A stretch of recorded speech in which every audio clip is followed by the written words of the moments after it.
lendemain de la tentative de coup d'État manqué au Bénin le 7 décembre 2025, l'Union islamique du Bénin a rassemblé les imams du Bénin, les érudits religieux, les fidèles musulmans, à une séance de prière intense pour la préservation de la paix au Bénin. Un rassemblement symbolique qui porte un message clair. La paix est un devoir religieux, un devoir national et moral. L'islam nous enseigne qu'il est interdit de semer la corruption sur terre, de porter atteinte à la stabilité d'une communauté ou de chercher à s'emparer du pouvoir par la force et la violence.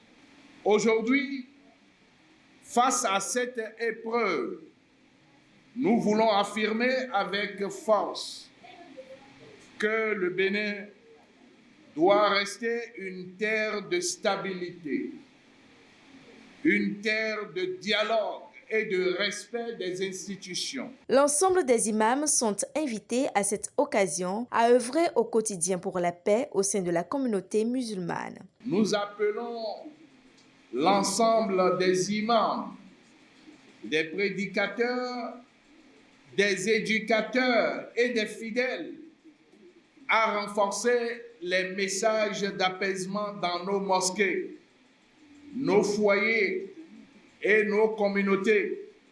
Les périodes de crise exigent de nous une plus grande lucidité, une justice ferme et un engagement sincère en faveur de l'intérêt général. À travers cette séance, l'Union islamique du Bénin a exprimé sa compassion à l'égard des familles éplorées et a prié pour le repos de l'âme de toutes les victimes de cet attentat. Nous prions également pour nos dirigeants afin qu'Allah leur accorde sagesse, clairvoyance et sens du devoir et qu'il les inspire dans la gestion de cette situation pour la préservation de la paix et de la sécurité dans notre pays. Nous implorons Allah de guérir les blessés, de consoler les familles endeuillées, de protéger notre peuple et de faire de cette épreuve un rappel pour renforcer notre union et notre foi. Réunis à cette séance de prière, l'Union islamique du Bénin dénonce cet acte avec ferveur et réitère son engagement à préserver la paix au Bénin. Nous les musulmans, il faut continuer de prier. Prier beaucoup.